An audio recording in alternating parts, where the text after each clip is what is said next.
چه جور آدمیه آقای خامنه‌ای الان؟ نه اون موقع چه جور آدمی؟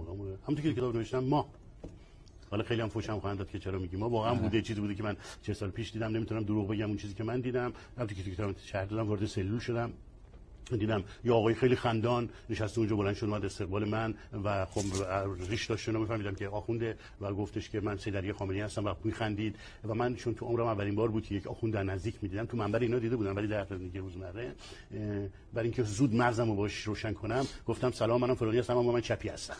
بعد خندید و یه مقدار پتو بود و گفت بشین اینجا، حالا با هم نشستیم و از همون موقع دوستی ما شروع شد، شاید مثلا 10 دقیقه بعد، و خیلی دوستی خوبی در این 4 ماه با هم داشتیم و میگفتیم، میخندیم، جوک تعریف میکردیم، خاطرات تعریف میکردیم. که با آقای خامنه‌ای رفیق شدید، چه رفاقتی شما داشتید با آقای خامنه‌ای هستید؟ رفاقت خیلی توپ. من اصلا جالبه آخه چه رفاقتی شما میتونید بعد نوشتید در زمینه ادبی. این چیزی که برام خیلی جالب اینه، شما گفتین که در زمینه ادبی با آقای خامنه‌ای رفیق شدید، در حالی که بعد نوشتید که گفتید که آقای خامنه‌ای از فروغ متنفر بود، از هدایت صادق متنفر بود، از شاملو متنفر بود. چه رفاقتی شما داشتید با آقای خامنه‌ای؟ ولی خب سر اخوان، سر شفیعی کتیانی، سر شعر کلاسیک ایران، اینا رو دوست داشت. امیری فیروزکویی عاشق اینا بود و مرتب بحث می‌کردیم و بحث‌های خیلی جدی داغ با هم می‌کردیم. بلد بود.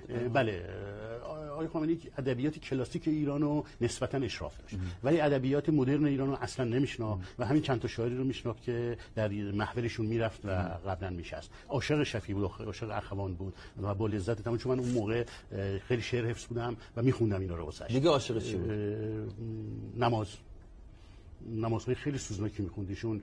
میرفت وضو میگرفت، میومد کنار پنجره سلول وا میستاد و با صدای بلند، چون روی زمین نماز نمیخوند، زمین تمیز نبود، بعد فکر میکنم به این علت کنار پنجره وا میستاد با صدای بلند نماز میخوند و زار زار گریه میکرد و من واقعا با اینکه هیچ وقت فرد مذهبی نبودم یادم میاد که اون لحظات احساس میکردم که واقعا یک فردی داره با تمام وجودش با خدا نیاز میکنه و احساس روحانی